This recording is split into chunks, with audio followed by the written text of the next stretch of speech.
પૈસા આવ્યા છે, ગણી તો લાવ. 200, 400, 600. અરે એકમ તો પૈસા ગણે. યા જો તો ખરા એના હાથમાં કેટલા બધા પૈસા છે. ક્યાંથી લાવ્યો છે?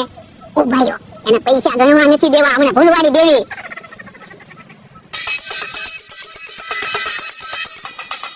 બહાની ડીશ હુકમ ખખડાવતા છે, મને ભૂલવાડી દીધો. એ ડીશ હુકમ ખખડાવવા. એ અમારી વાડી છે અને અમારી ડીશ છે, એની ડીશ ખખડાવી કે તો ઉભા રહ્યો.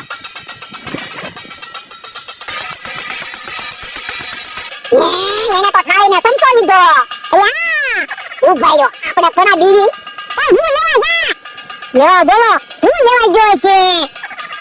એ હવે ટીકમ તુંય જો.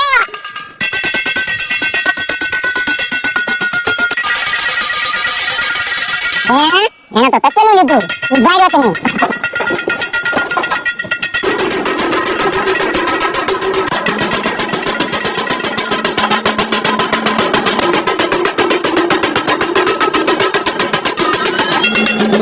ટીકમ તો ડબો ખખડાવે, આપણા તપેલાનો તો અવાજ નથી આવતો.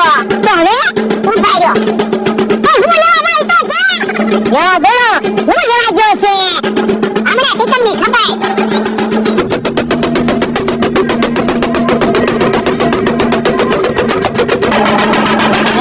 જોડાઈ તો ચાર બોલ આવ્યા.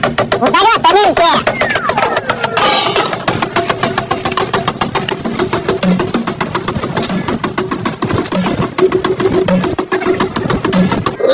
ટીકમ તો ટીપણું ખખડાવે.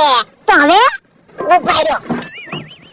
હું લેવા જાય તો કે યો બોલો, હું લેવા ગયો છે? હમણાં ટીકમની ખબર. ધોકો કેમ લેવો? એ હું તમારા વાહમાં ધોકા મારીશ અને તમારે ટીપણા કરતા વધારે અવાજ કરવાનો. એ વાંધો નહીં.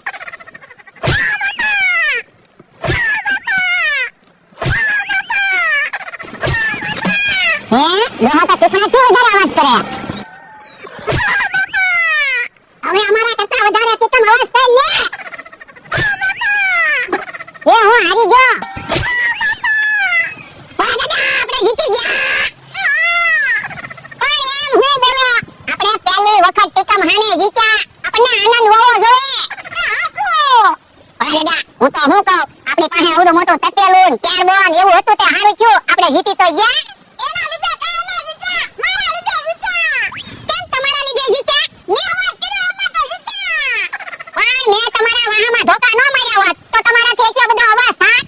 ના ના, તો આપણા બેયના લીધે જીત્યા કહેવાય. ઈ હાસું. તો પછી વળગા આ બાજુ આવો તો. હે મમરા ભાઈ ભાઈ તો શું કામ છે? તું ભોળ દાદા છો? ના ના, તો મેં ભોળ દાદાને બોલાવ્યા. મારું કામ છે એક ખાનગી વાત તમને કહેવાની છે. પેલા તમારા માયાને એક બાજુ મૂકી દો, પછી હું તમને કહું. પણ મને વાત કયો ને, હું ક્યાં કોક છું? ના અરે ના, તે બધાને કહી દીધું હોય તો જા એક બાજુ યો જા. પણ મને વાત સાંભળવા દો ને. પણ મમરા ભાઈ કે પછી હું તને કહીશ. પછી તમે મને વાત ન કીધી હોય તો એટલે કાઈ જાય. અરે ના, મને તમારી ઉપર વિશ્વાસ ન આવે તો મમરા ભાઈ મને વાત નથી કરી, મારા મનને વાત કહી દો. પણ તમારા કામની વાત છે. એ બકુલ ભાઈએ કાપડની દુકાન બનાવી. યો બોલો, ઈ વાત હતી. એમાં મને હું કામ નહોતા કહેતા? એ આ બકુલ ભાઈને કહી દીધું હોય તો? પણ બકુલ ભાઈએ કાપડની દુકાન બનાવી તો બકુલ ભાઈને તો ખબર જ હોય ને. આ ઈ હાસું. હે આ બકુલ ભાઈ આવે છે, મેં તમને કાપડની દુકાનની વાત કરી ને, એને કહેતા નહીં. એ હારું.